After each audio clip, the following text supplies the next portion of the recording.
Hello, everybody, and welcome back. Thanks for tuning in again to the next episode in the series and the one that will conclude this season here, where we've introduced Git in our IDE, in our project, and then GitHub itself to manage or connect the project to a UI, if you will. So I think we're actually going to just end the season here. I feel like we've discussed a reasonable amount of things regarding Git, especially the bare bones to get the process rolling. I know, this channel you probably care more about learning Android development and trying to see the code and learning Kotlin and all that kind of stuff.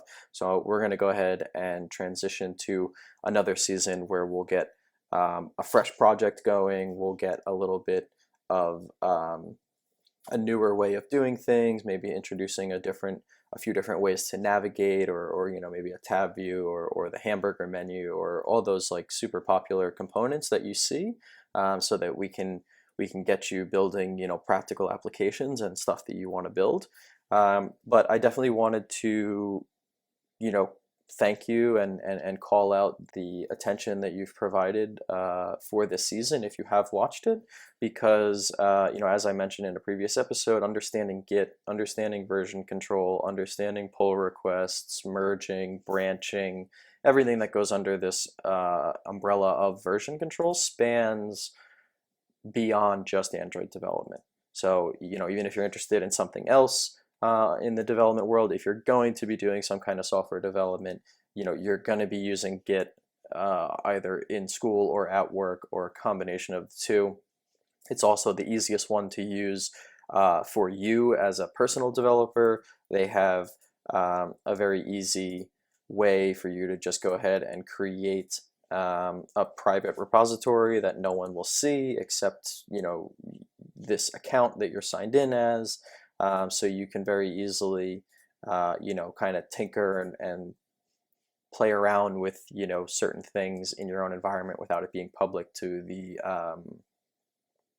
world.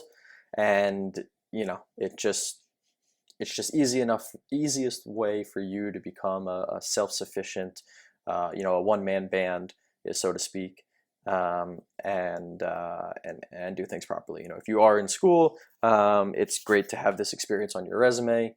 It's fantastic to be able to jump right in when you do get that job, or feel comfortable transitioning from one position to the next, or one company to the next, because everybody uses the same idea of version control and Git and GitHub, and everything will be familiar. And even if for some reason your company doesn't use Git or GitHub, you're going to use some kind of version control system whose principles are going to basically directly mimic Git and GitHub, right? I mean, there's only so many ways to accomplish this functionality of version control. So, if it's a different set of commands, if it's more command line, if it's a different naming convention, or whatever the case is, the idea of branching, committing, merging, pulling, all of that kind of stuff is going to resemble itself in one way or another across all the version control systems. But I'm sure you'll run into Git at some point in your development life cycle or career. So definitely wanted to provide at least a little bit so that you can, stand up on your own 2 feet.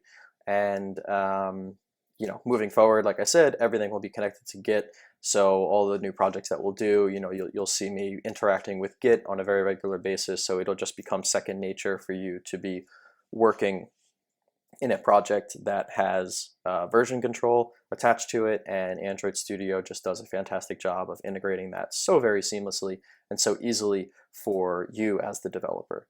So, no need to no need to drag this one out. I definitely am excited to get back to some code. I'm definitely excited to show you some more things, dive a little bit deeper into fragments, and start having a little discussion about the life cycle of activities, fragments, the application, getting a bit more into some advanced topics, and just continuing to grow the understanding that you have in Kotlin, in Android development, and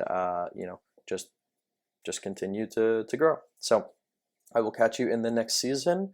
thank you so much for sticking with me through this one where it was very limited code and very limited examples of Git, but we will start to see more of the practicality of the version control system unfold as we just dive into our our other projects that we're going to go and work on. So I will see you there. Thank you so much again. Please like, comment, and or subscribe to the channel if you are enjoying what you're seeing so far.